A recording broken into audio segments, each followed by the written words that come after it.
Well, hello there, Jason D'Souza coming to you from Hong Kong.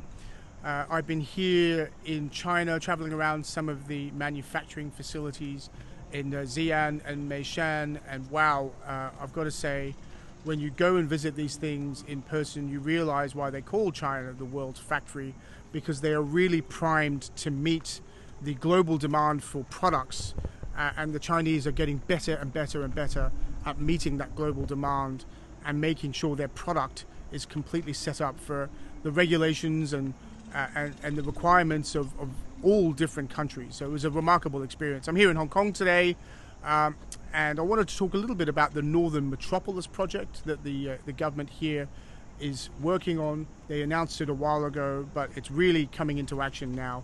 300 hectares of land designed to create millions of new houses for at least 3 million people. The aim is to create up to 500,000 to 600,000 new technology jobs centered around a 60-hectare innovation district to attract the world's, but mostly Asia's, but the world's new businesses and new technology ideas to come here and locate in Hong Kong and be part of the innovation story for Asia from Hong Kong.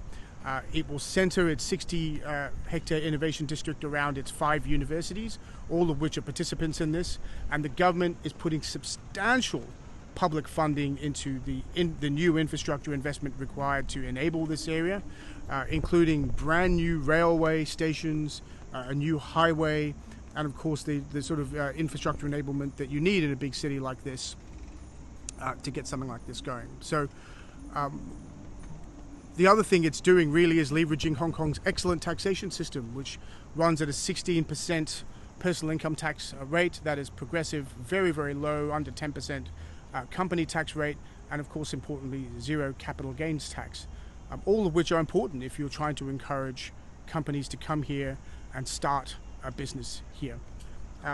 So I look at this and I reflect a little bit about the discussion we've been having in Australia since the release of the budget sort of a month and a half ago, particularly around the capital gains tax for business. There's a lot of debate about housing and first home buyers, and that's really to do with negative gearing on existing property and capital gains tax on existing property. The government wants to do that, and that's fine.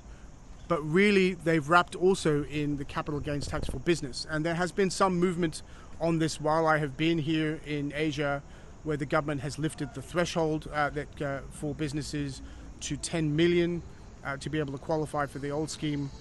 But if I'm being honest, I'm not sure that's enough, because ultimately what we want is for people to be able to come to Australia and dream big and create businesses in Australia. And if you have a tax system that directs any incentive away from that, that says if you come here and you do succeed, we're going to tax you significantly if your business is above $10 million, even though that sounds like a lot, it actually isn't. I'm not sure that's the right set of incentives. And when you look at what the government here is doing and you realize the incentives they're putting into place to attract businesses here at zero capital gains tax and low income tax and even low business tax, you sort of, and on top of that R&D incentives, you look at what we are competing against in a global setting.